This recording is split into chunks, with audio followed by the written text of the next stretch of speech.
So we got industry, we've got company, Shell Oil.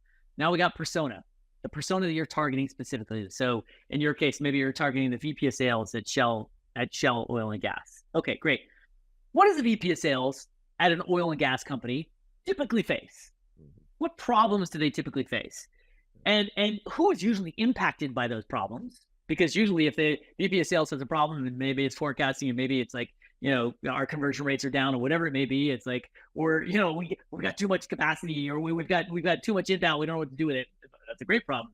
Okay, who's impacted by it? Well, marketing is impacted by it because we can't actually get to all the leads, and customer success is inundated because we're landing all these new customers. That would be amazing. That's what it was like 2 years ago, maybe not now.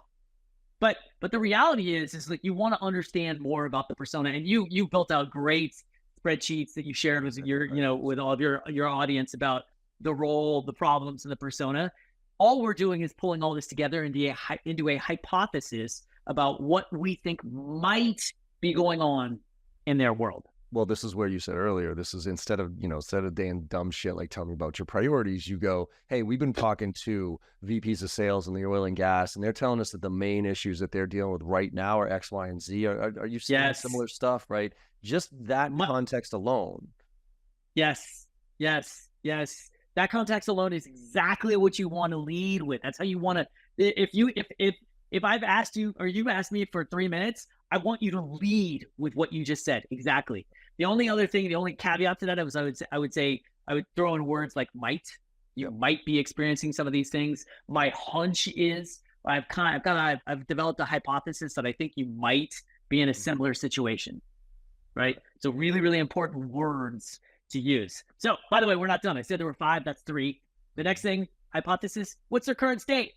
So if you're a VP of sales and you're struggling with forecasting, or you're struggling with capacity, or whatever, you're going through 2024 planning, what do you think they might be using to help them? What is it that you're likely going to struggle with to replace? I.e., what are they going to stick with? That's that status quo.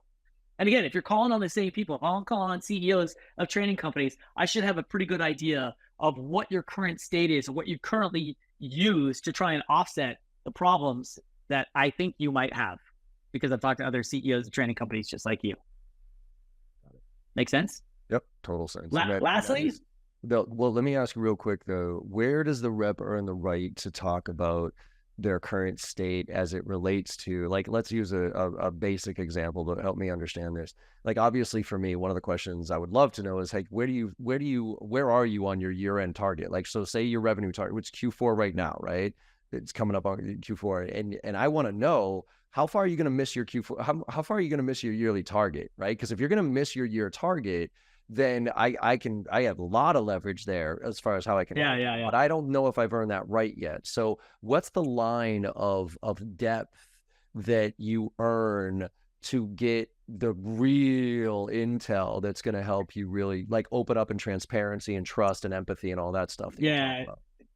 So the reality is if you combine these 5 components, right? So if you combine this industry company persona, current state, your hypothesis about their current state, and using another company and persona in that company as an example, because like, hey, guess what? I was literally just talking to Jeff Rossi yesterday over at Sales Assembly. He was sharing these things with me. I was talking to Sam Jacobs over at Pavilion. He was sharing these things with me. These are other CEOs of training companies, training organizations. So now what I've done is I've built some credibility. Remember I said at the very beginning, that's what we're trying to do. I've also showcased a little bit of empathy, because I'm showing that I think I might understand your world a little bit, right? And by the way, my hunch also may include, you know what, John, given the recent conversations that I just had with Jeff and Sam, both CEOs of training organizations, they've shared with me that they're kind of struggling. And my hunch is that you're kind of in a similar situation. You're in a similar boat, right? So I'm going to have a hunch or a hypothesis about how I think they might be doing, if that's the line of questioning that I want to dig into, if that's the piece of information that I really want to get to and understand, like, are they going to hit their number? Are they not going to hit their number? I'm going to have a hypothesis about it first. Because as a buyer, as the recipient of that information, my job now is to do one of 2 things: refute or validate. Yep. That's it. I don't have to explain to you, well, no, of course we're on track. I don't have to lie to you. I don't have to withhold information. All I'm trying to do is say, like, yeah, I mean, you're pretty close. It's been tough. Yeah. Right? Yep. And so Like, and what you're doing is you're making it easier for me, the buyer, to actually engage in a conversation with you, because it's like, oh, well, actually, you kind of get me. And yeah, I mean, if they're telling you they're struggling, it's like not too far I've off. done that recently with CROs because I've talked to a ton of CROs, and I'll say, hey, like, I've talked to a lot of CROs, and the majority of them are thinking about, if they haven't already gotten rid of their SDR or BDR organization, they're seriously considering restructuring it. Are you in the same boat right there? Like, and I'm kind of guessing or whatever. Or You might be. you You might be. Yeah, you might be. right. You might be in that same boat. I just talked to a company yesterday. The guy, the CRO was like, dude, we're tripling down our SDRs. We're going 3-to-1 AEs. So like, you have to be careful about making assumptions. And that's why using that word might is really, really important, because like, look, you might be, I mean, look, you're a CRO at a high tech company. You might be feeling something somewhat similar. Just saying, we're just talking here. And so you put all these together, and then what you find is now you can have a conversation where you craft your hypothesis. By the way, this could take literally 15 seconds to share it, right? And then all I'm doing is asking some questions like, how does this resonate with you? I shared something, my perspective about what I think might be going on in your industry, in your company, in your role specifically, and what you're currently doing to try and resolve some of the problems that I feel like you might be struggling with. And oh, by the way, the only reason why I feel comfortable sharing my hypothesis with you is because I talked to Sam and I talked to Jeff, 2 CEOs that I feel like might be in a similar situation to you. Mm-hmm. And then my question to you is like, how is this resonating with you?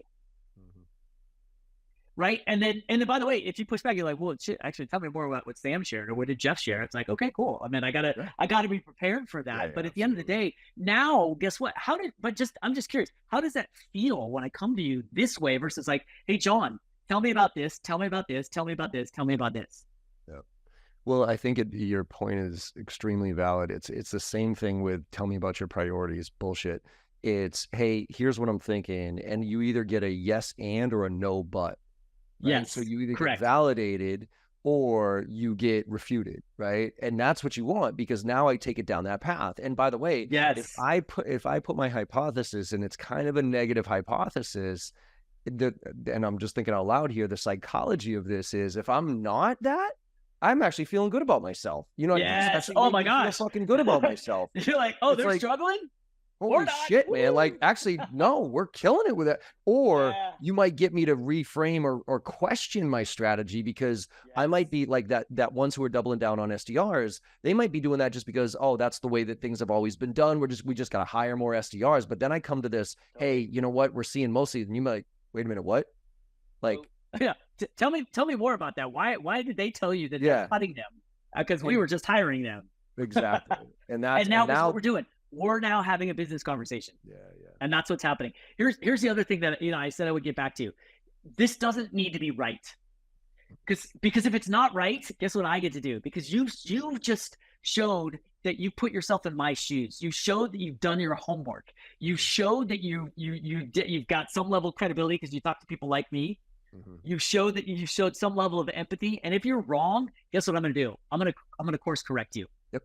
I was talking to a CRO one time, and he's like, he did this whole exercise on a whiteboard, like 30-minute whiteboard with the entire executive team. And he's like, here's how this data is going to pass. And here's what I understand about your world. CEO gets up and he's like, it's totally wrong. It's totally wrong. And everybody was like, uh-oh. And the CEO was like, walked up to the whiteboard, grabbed the pen, erase this. And it's like, this is actually how it all works. And this is where we're struggling. Ding, ding, ding, ding, ding, ding, done. Ding. Great. Well, guess what? You know what? That's so interesting, because I was just last week talking to Susan, and she shared the same thing with me. Yeah. And let me tell you what we learned from that conversation. Because what we're doing is, remember, and I'll tell you, Jen Allen Knuth yesterday shared something about buyers that I thought was so astute. And it's like, look, buyers are learners right now. Mm-hmm. We are extrapolating information to try and learn. What are other people doing? What should I be doing? Should I take this risk? Should I have this conversation? I'm learning. So approach us as learners. Don't approach us as prospects.